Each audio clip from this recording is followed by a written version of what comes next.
बड़ा मलहेरा क्षेत्र ग्राम भगवा में भारतीय जनता पार्टी द्वारा एक विशाल जनसभा का आयोजन किया गया। आयोजन में मुख्य रूप से भारतीय जनता पार्टी की उमा भारती की मौजूदगी रही। इस दौरान भाजपा के सभी दिग्गज नेताओं ने आगामी विधानसभा उपचुनाव में भाजपा के प्रत्याशी प्रद्युम्न सिंह लोधी के समर्थन में लोगों से वोट करने की अपील की। जनसभा को संबोधित करते हुए पूर्व मुख्यमंत्री उमा भारती ने कहा, हम उस हालात से अवगत हैं। वो जो मुख्यमंत्री बने हैं ना, वो सिर्फ देव योग से मुख्यमंत्री बने हैं। जो स्थितियां थी उसमें मैं ये कह सकती हूँ कि हम सब खुश थे कि वो मुख्यमंत्री बने, लेकिन फिर भी उनका मुख्यमंत्री बनना देव योग था। और इसलिए मैंने उनको कहा कि शिवराज जी, अब की बार आपका नया जन्म हुआ है और ये जो नया शिवराज है इसको अमीर और गरीब के बीच की खाई पाटने का काम करना ही पड़ेगा। और संयोग से उसी समय मुन्ना पार्टी में आ गया और जब मुन्ना बीजेपी में आ गए तो अब मुन्ना की जो विधानसभा है वो अमीर और गरीब के बीच की खाई पाट करके जो राम राज्य का सेतु बनेगा उसका आदर्श उदाहरण बड़ा मलहेरा विधानसभा होगी। मुन्ना आप सबके लिए लड़ेगा, मुन्ना के साथ मैं लड़ूंगी। अब 3 विधायक बनने वाले हैं यहाँ एक साथ, मुन्ना, मैं और शिवराज जी, हम 3 विधायक यहाँ से होने वाले हैं। अच्छा, गोपाल भैया कह रहे हैं कि मैं भी हूँ गोपाल भार्गव जी। मैं आपको बताऊं, मैं बहुत कम लोगों से डरती हूँ पूरे हिंदुस्तान में, लेकिन मैं गोपाल भैया से बहुत डरती हूँ। उनसे बात भी कम करती हूँ, बात कम करनी पड़े इसके बहुत उपाय निकालती हूँ। एक बड़े भाई का जो सम्मान और आतंक होता है वो मेरे मन पे रहता है और इसलिए मेरे से गलती हो गई, कान पकड़ लूं, क्योंकि केदारनाथ से तो इन्हीं ने उतारा था मुझे। ये ऊपर पहुंचे, वो कहे चलो नीचे चलो, अभी बहुत करना है, ऐसे यहाँ कहाँ आके बैठ गई, चलो नीचे। तो इसलिए भैया के डर के मारे भी मैंने मन बना लिया था कि कुछ तो घट जाए, भगवान दिख तो जाए, और गरीब में भगवान दिख गए और मैं आ गई। तो इसलिए 4 विधायक हैं। अब गोपाल भार्गव जी कह रहे हैं भृगुवंशी है, आपको याद है भगवान विष्णु की छाया है, हृदय में किसकी लात है बताओ? भृगु ऋषि की है ना। हाँ, जो भगवान विष्णु की प्रतिमाओं में जो चरण चिन्ह मिलता है वो भृगु ऋषि का है। गोपाल भार्गव जी वही भृगुवंशी हैं जिनके चरणों को विष्णु भी अपने हृदय में धारण किए हुए हैं और उन्होंने ये कहा है कि वो भी इस विधानसभा के लिए अब 4 एमएलए हो गए, समझ लो। नंबर 1 शिवराज, नंबर 2 गोपाल भैया, नंबर 3 में और नंबर 4 मुन्ना। 4 एमएलए मिलकर के इस विधानसभा को जगमगाएंगे और 3 महीने तक तो मैं चुप रहूंगी। मुन्ना को घूम घूम के देखना होगा।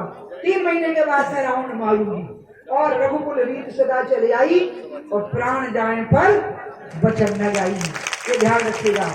इसलिए अब आप लोग मुझे बोल दो तो मैं आप लोगों की तरफ से मुन्ना को विजय की माला पहना दूं। कोरोना के बाद और भी संकट हैं जो देश पे आ गए हैं। आर्थिक आत्मनिर्भरता के संकट आ गए हैं। मोदी जी के हाथों में देश सुरक्षित है, चाहे पाकिस्तान की बात हो चाहे चीन की बात हो, मोदी जी के हाथ में देश सुरक्षित है। लेकिन फिर भी राम मंदिर की तैयारी हो ही गई। जैसा कि हमारे बड़े भाई कह रहे थे, राम मंदिर का शिलान्यास हो गया। हमने अपनी आंखों के सामने प्रधानमंत्री जी को रामलला को प्रणाम करते देखा और राम मंदिर का शिलान्यास होते देखा।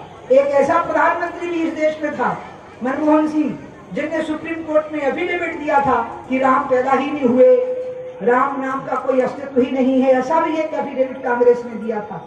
और एक ये प्रधानमंत्री था जो रामलला के सामने ऐसे लेटा हुआ था जैसे प्रधानमंत्री न हो बल्कि किसी राम मंदिर का पुजारी हो। इस प्रकार से साफ काम कर रहे थे। इसलिए मंदिर का शिलान्यास होते हुए देख लिया। गंगा का भी काम हुआ, 370 भी हटी, सीए की भी आने की तैयारी है और बाकी चीजों में प्रधानमंत्री मोदी सक्षम है।